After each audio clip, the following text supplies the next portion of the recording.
आप लोग मेरी वजह से कितने अपसेट हैं। पहले अचानक से यूं निकाह करके आ जाना और अब रानी भाभी की सिचुएशन। उसकी खुद की वजह से हुई है।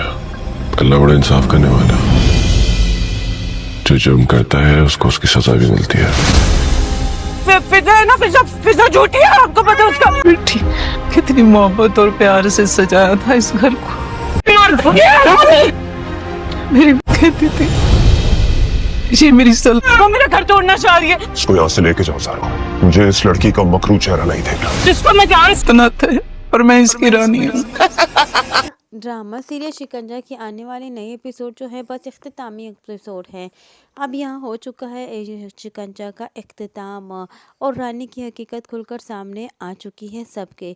और फिज़ा जो कि सबसे ज़्यादा निढाल और परेशान और बहुत ही ज़्यादा निढाल हो चुकी है और बहुत ही ज़्यादा अब इस सोच में है कि काश उस वक्त अगर हमें पता चल चुका होता तो आज हमारे दरमियान रिदा ज़रूर ज़िंदा होती। और रिदा की खुशियाँ छीनने वाली जो है वो उसकी भाभी है, उसकी फैमिली को तबाह करने वाली जो है वो भाभी ही है। आज माँ और रिदा हमारे घर दरमियान में नहीं है, वो तो वो सिर्फ़ और सिर्फ रानी की वजह से है और हमारी फैमिली को तोड़ कर रख दिया है रानी ने। रानी की वजह से हमारी फैमिली में जो जुदाइयाँ पड़ चुकी हैं और जितनी मुश्किलात का सामना करना पड़ा, अब फिज़ा के लिए खुद को संभालना बहुत ज़्यादा मुश्किल हो चुका है। लेकिन इसके बावजूद कि फिज़ा जो है अपने आप को संभाल पाती यहाँ ज़ारून उनके सामने, और फिज़ा ने बहुत हिम्मत से उसका रानी का सामना किया और रानी के सारे हकीकत सबके सामने खोली छोड़ दी। अब आपको ये बताते चले कि रानी की हकीकत आखिर खुली कैसे। तो खुली कुछ यूँ कि राशिद ने भी आहिस्ता आहिस्ता करके अपनी ज़ुबान खोल ही दी है। इधर दूसरी जानिब जब फिज़ा बैठी होती है अपनी सास के पास तो वो उनसे परमिशन मांगती है ताकि अपने कपड़े जो है वो संभाल दे। तो चूँकि ज़ारून की एक कबड़ होती है तो उसमें ज़ारून के ही कपड़े होते हैं। तो यहाँ उसकी सास उसे कहती है कि अपने कपड़े तुम रानी की कबड़ में रख दो, लेकिन फिज़ा जो है वो ये कहकर अपने और ज़ारून के कपड़े कबड़ में रखने चली जाती है कि रानी को कहीं बुरा ना लग जाए। खैर ये दोनों उस कमरे में जाती है तो यहाँ रानी की जो सास है वो चली जाती है किसी काम से बाहर। तो फिज़ा जो है वो अलमारी में देख रही होती कि इतने में उसके हाथ वो फाइल लग जाती है जो फाइल रानी ने संभाली होती है। जैसे ही उस फाइल को खोलकर पढ़ती है फिज़ा तो देखकर परेशान और रोना धोना शुरू कर देती है। यहाँ जब उसकी सास उससे पूछती है तो वो बताती है कि रिदा को ब्रेन ट्यूमर था और अगर रानी ये फाइल हमें बता देती तो शायद वो बच जाती। खैर जब उसकी माँ ये सुनती है तो काफ़ी ज़्यादा परेशान हो जाती है कि इतने में कबर्ड से वो कंगन भी निकल आते हैं जो रानी ने चोरी किए होते हैं। वो देखकर फिज़ा पूरा समझ जाती है कि इस फैमिली को तोड़ने वाली जो है वो रानी ही है। खैर उसकी माँ भी काफ़ी ज़्यादा नदामत का शिकार हो जाती है और ज़ारून भी देखकर काफ़ी ज़्यादा परेशान हो जाता है कि रानी ने कौन कौन से हथकंडे किए हैं। और इधर दूसरी जानिब फिज़ा को बहुत ज़्यादा गुस्सा आता है तो वो साकिब और रानी को बुलाती है रो धोकर। तो यहाँ रानी तो बड़ी खुशफहमी में होती है कि ज़ारून और फिज़ा में झगड़ा हो चुका है और उसे कहती है कि मैंने पहले ही कहा था कि तुम्हारी बहन जो है वो घर नहीं बसा सकेगी, इसीलिए चलाओ अब तुम्हारी बहन को लेने जाते हैं। यहाँ फिज़ा के पास पहुंच जाता है साकिब। तो यहाँ साकिब जो है ज़ारून से माफ़ी मांगना शुरू कर देता है पहुंचते ही कि फिज़ा जो है वो एक अच्छी लड़की है, छोटी है, ना समझ है, उसको माफ़ कर दो। लेकिन यहाँ ज़ारून उसे कहता है कि बात तो कुछ और है। फिज़ा इतने में खड़ी हो जाती है और वो फाइल जो है वो साकिब के हाथ में पकड़ाती है और उसे कहती है कि मैंने आपसे पहले ही कहा था कि रानी भाभी की वजह से हमारा घर बर्बाद होकर रह चुका है, ये बहुत ज़्यादा मक्कार औरत है, लेकिन आपने उस वक्त मेरी बात ना सुनी थी। आज मैं आपको सबूत के साथ सारा कुछ बता देती हूँ।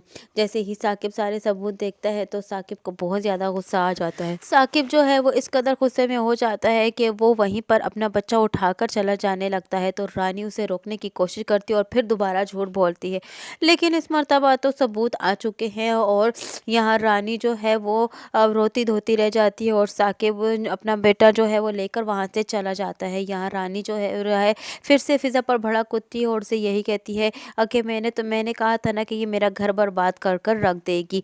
लेकिन खैर अब तो उसका घर बर्बाद हो ही चुका है। इधर दूसरी जानिब जो है फिज़ा जो है बहुत ही ज़्यादा परेशान और निढाल होती है और उसके पेरेंट्स जो है ज़ारून के वो उसे कहते हैं कि तुम्हें इस वक्त फ़िज़ा के पास होना चाहिए। लेकिन यहाँ ज़ारून तो नदामत का शिकार है, इसलिए वो फ़िज़ा के सामने जाने हुए शर्माता है। लेकिन उसके माँ बाप उसे समझाते हैं और उसे अपने रूम की तरफ भेज जाते हैं। यहाँ जो है माँ भी यही कहती है कि ये सारा कुछ जो है बेजा लाड प्यार की वजह से हुआ है सईद साहब के। और यहाँ सईद साहब भी इस मर्तबा अपनी गलती मान लेते हैं कि मैंने हमेशा अपनी बीवी को कमतर समझा और तुमने परवरिश की ज़ारून की, क्योंकि ज़ारून के साथ हमेशा मैंने जो है ना इंसाफ़ी की थी। और यहाँ मेरे ख़ुद को तुमसे बढ़कर समझना अपने आप को, तो इस बात ने हम दोनों को बच्चों के दरमियान तफ़र्क़ा पैदा कर दिया। और तुमने ज़ारून की परवरिश की और मैंने रानी की परवरिश मैंने की, इसलिए रानी क्या निकली। और तुमने ज़ारून की परवरिश की तो ज़ारून आज कितने आला मकाम पर है। तो उसकी माँ भी उसे यही कहती है उस वक्त सईद साहब को कि अगर उस वक्त मैं ज़ारून का साथ ना देती, ना संभालती, तो शायद ज़ारून कहाँ से कहाँ बहुत बुरा हो चुका होता। लेकिन मैंने जब आप ये देखा कि आपका बेजा लाड प्यार रानी को दे रही हैं और ज़ारून के साथ नाइंसाफ़ी कर रहे हैं, तो ज़ारून को मैंने संभालने की पूरी तरह कोशिश की। इधर दूसरी जानिब जो है वो अब रानी पागल हो जाएगी आने वाली एपिसोड में, क्योंकि रानी जो है अपने बच्चे के बगैर नहीं रह पाएगी और साकिब जो है अपने बच्चे के साथ रानी को नहीं छोड़ेगा। रानी जो है वो अपने बच्चे के लिए इस कदर पागल हो जाएगी कि वो साकिब के घर दौड़ती चली जाएगी। और जब साकिब उसे अपने घर से निकाल देगा तो वो गुड्डे को अपना बच्चा मानकर उससे संभालने लग पड़ेगी और उसका ख्याल करेगी। यूँ उसके माँ बाप और उसके भाई सबको सब देखकर उसे काफ़ी ज़्यादा परेशान भी होते रहेंगे, क्योंकि वो बच्चे को लेकर गोद में लेटाती है, सुलाती है और कंबल ओढ़कर उसके अपने हाथ में लेटा देती है और सबको खामोश होने का कहती है। तो उसकी माँ उसको रोती धोती देखती रहती है और वो यही कहती है कि ये कहती थी कि ये घर मेरी सल्तनत है और मैं इसकी मलका हूँ। कितने अरमानों से इसने इस घर को सजाया था और आज इसने अपना किया हशर बना दिया अपने ही हाथों। जब फ़िज़ा के साथ इस तरह की बात करती है तो फ़िज़ा को इस बात का अफसोस होता है और वह ज़ारून से कहती है कि मेरी वजह से इस घर में बहुत सी परेशानियाँ आ चुकी हैं और यूँ फ़िज़ा रानी भी जो है वो आकर यहाँ बैठ चुकी है। तो ज़ारून उसे समझाता है कि रानी के साथ जो कुछ हुआ उसके अपने किए का फल है, कि अगर वो सबके साथ अच्छा करती तो वो ऐसा ही पा लेती। लेकिन यहाँ फ़िज़ा फिर भी परेशान है, क्योंकि उसकी वजह से घर में तफरका पैदा हो चुका है। इधर दूसरी जानिब जो है साकिब अपने बेटे का अब खुद ही ख्याल रखेगा और इधर अरहम भी जो है वो जीनत को छोड़कर चला जा कर चुका है बाहर के मुल्क में। जीनत बहुत ज़्यादा मिन्नतें करती है अरहम की, लेकिन फिर भी अरहम नहीं सुनता और वो वहीं पर जीनत को छोड़कर बाहर मुल्क के लिए रवाना हो जाते हैं। और यहाँ पुप्पो भी फोत हो चुकी है। साकिब और फ़िज़ा से माफ़ी मांगने के बाद उसी वक्त फ़िज़ा पुप्पो भी फोत हो जाती हैं। और यहाँ कुछ अरसे के गुजरने के बाद अब यहाँ अरहम के लिए जीनत के साथ रहना भी मुश्किल हो गया था।